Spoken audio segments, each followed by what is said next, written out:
Apple ಕಂಪನಿಯ ವಸ್ತುಗಳನ್ನು ಬಳಸುವುದು ಅಂದರೆ ಸಾಕಷ್ಟು ಮಂದಿಗೆ ಅಚ್ಚುಮೆಚ್ಚು. ಅದರಲ್ಲೂ ಸೆಲೆಬ್ರಿಟಿಗಳು ಬಹುತೇಕ ಮಂದಿ ದುಬಾರಿ ಬೆಲೆಯ ಆಪಲ್ ಕಂಪನಿಯ ಐಫೋನ್, ಐಪ್ಯಾಡ್ ಬಳಸ್ತಾರೆ.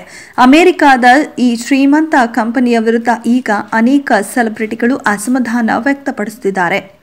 ಆಪಲ್ ಐಪ್ಯಾಡ್ ವಿರುದ್ಧ ಬಾಲಿವುಡ್ ನಟ ರಿತಿಕ್ ರೋಷನ್ ಕೂಡ ಗರಂ ಆಗಿದ್ದಾರೆ. ಆಪಲ್ ಕಂಪನಿಯ ಒಂದು ಹೊಸ ಜಾಹೀರಾತನ್ನು ಅವರು ಖಾರವಾಗಿ ಖಂಡಿಸಿದ್ದಾರೆ. ಕೆಲವೇ ದಿನಗಳ ಹಿಂದೆ ಆಪಲ್ ಕಂಪನಿಯು ತಮ್ಮ ಹೊಸ ಐಪ್ಯಾಡ್ನ ಜಾಹೀರಾತನ್ನು ಬಿಡುಗಡೆ ಮಾಡಿದೆ. ಐಪ್ಯಾಡ್ ಪ್ರೋ ಎಷ್ಟು ಪವರ್ಫುಲ್ ಆಗಿದೆ ಎಂಬುದನ್ನು ತಿಳಿಸುವ ಸಲುವಾಗಿ ಈ ಜಾಹೀರಾತನ್ನು ಸಿದ್ಧಪಡಿಸಲಾಗಿದೆ.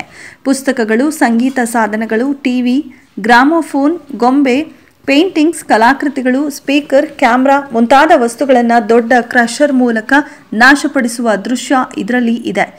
ಆ ಎಲ್ಲ ಸಾಧನಗಳ ಕೆಲಸವನ್ನ ಕೇವಲ ಒಂದು ಐಪ್ಯಾಡ್ ಮಾಡುತ್ತದೆ ಎಂಬುದನ್ನು ಗ್ರಾಹಕರಿಗೆ ತಿಳಿಸುವುದು ಈ ಜಾಹೀರಾತಿನ ಉದ್ದೇಶವಾಗಿದೆ. ಈ ಜಾಹೀರಾತನ್ನ ನೋಡಿದ ಅನೇಕ ಸೆಲೆಬ್ರಿಟಿಗಳು ವಿರೋಧ ವ್ಯಕ್ತಪಡಿಸಿದ್ದಾರೆ. ಈ ಜಾಹೀರಾತಿನಿಂದ ಸಿನಿಮಾ, ಸಂಗೀತ, ಚಿತ್ರಕಲೆ, ಬರವಣಿಗೆ ಮುಂತಾದ ವಿಷಯಗಳಿಗೆ ಅವಮಾನ ಮಾಡಲಾಗಿದೆ ಎಂದು ಹಾಲಿವುಡ್ನ ಸೆಲೆಬ್ರಿಟಿಗಳು ಕೂಡ ಅಭಿಪ್ರಾಯ ತಿಳಿಸಿದ್ದಾರೆ. ಇದೀಗ ನಟ ರಿತಿಕ್ ರೋಷನ್ ಕೂಡ ಅಸಮಾಧಾನ ವ್ಯಕ್ತಪಡಿಸಿದ್ದಾರೆ.